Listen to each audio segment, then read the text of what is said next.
Lot to unpack today. ఒకప్పుడు అన్నదమ్ముల్లా ఉన్న రెండు దేశాలు ఈరోజు ఒకరిపై ఒకరు క్షిపణులు ప్రయోగిస్తున్నాయి. ఈ యుద్ధం వెనక ఉన్న నిజమైన కారణం ఏమిటి? ఒకప్పుడు ఒకే జెండా కింద జీవించిన ప్రజలు ఇప్పుడు యుద్ధభూమిలో శత్రువులుగా నిలిచారు. అసలు రష్యా ఉక్రెయిన్పై ఎందుకు దాడి చేసింది? ఈ యుద్ధం వెనక ఉన్న నిజమైన కారణమేమిటి? ఈ వీడియోలో ప్రపంచాన్ని కుదిపేసిన ఈ యుద్ధం వెనక కథను సులభంగా కానీ లోతుగా తెలుసుకుందాం.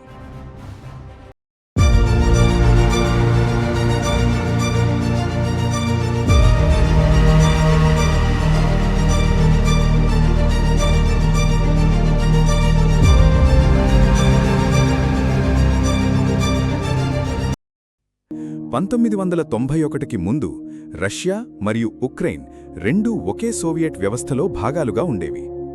కాని సోవియట్ యూనియన్ పతనం తర్వాత ఉక్రెయిన్ స్వతంత్ర దేశంగా మారింది. ఆ రోజు నుంచి ఉక్రెయిన్ తన భవిష్యత్తును తానే నిర్ణయించుకోవాలని ప్రయత్నించింది. కాని రష్యా దృష్టిలో ఉక్రెయిన్ సాధారణ పొరుగుదేశం కాదు. చరిత్రలోనూ సంస్కృతిలోనూ వ్యూహాత్మకంగానూ ఉక్రెయిన్కు ప్రత్యేక స్థానముంది. అందుకే ఉక్రెయిన్ పూర్తిగా పాశ్చాత్య దేశాలకు దగ్గరవడం రష్యాకు ఆందోళన కలిగించింది. ఉక్రెయిన్ ప్రజల్లో చాలామంది యూరప్తో కలిసి ముందుకు వెళ్లాలని కోరుకున్నారు. వారికి ప్రజాస్వామ్యం, ఆర్థికాభివృద్ధి మరియు స్వతంత్ర విదేశాంగ విధానం కావాలనిపించింది. ఇక నాటో అనే సైనిక కూటమిలో చేరే అవకాశమూ చర్చకు వచ్చింది. ఇదే రష్యాను మరింత కలవరపరిచింది. రష్యా భావన ఏమిటంటే, మన సరిహద్దుల దగ్గర పాశ్చాత్య సైనిక కూటమి విస్తరించకూడదు. 2014లో ఉక్రెయిన్లో భారీ ప్రజా ఉద్యమాలు జరిగాయి.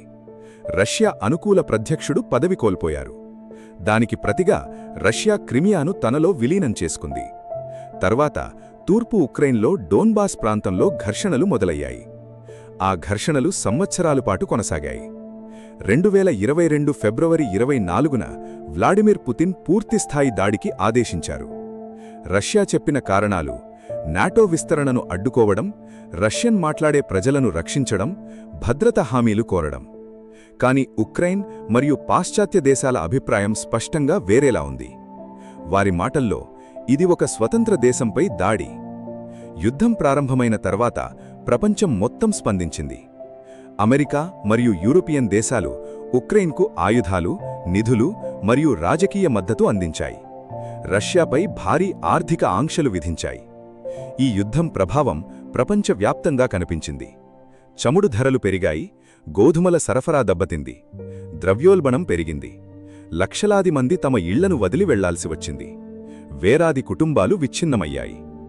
అసలు ఈ యుద్ధం సారాంశం ఒక్క వాక్యంలో చెప్పాలంటే, ఉక్రెయిన్ తన భవిష్యత్తును స్వయంగా నిర్ణయించుకోవాలనుకుంది.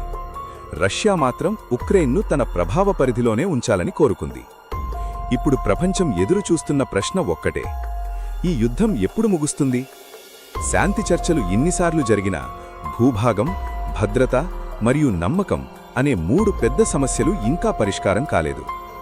ఒకప్పుడు ఒకే చరిత్రను పంచుకున్న రెండు దేశాలు ఇప్పుడు ప్రపంచ భవిష్యత్తును ప్రభావితం చేస్తున్న యుద్ధంలో చిక్కుకున్నాయి. ఈ యుద్ధం మనకొక నిజాన్ని గుర్తుచేస్తోంది: స్వేచ్ఛ కోసం పోరాటం, భద్రత కోసం భయం రెండూ కలిసినప్పుడు చరిత్ర మారిపోతుంది. ఈ యుద్ధం గురించి మీ అభిప్రాయం ఏమిటి? ఇది త్వరలో ముగుస్తుందా? కామెంట్లో తప్పకుండా చెప్పండి. మరిన్ని ప్రపంచ చరిత్ర, రాజకీయ విశ్లేషణ వీడియోల కోసం ఛానల్ను సబ్స్క్రైబ్ చేయండి.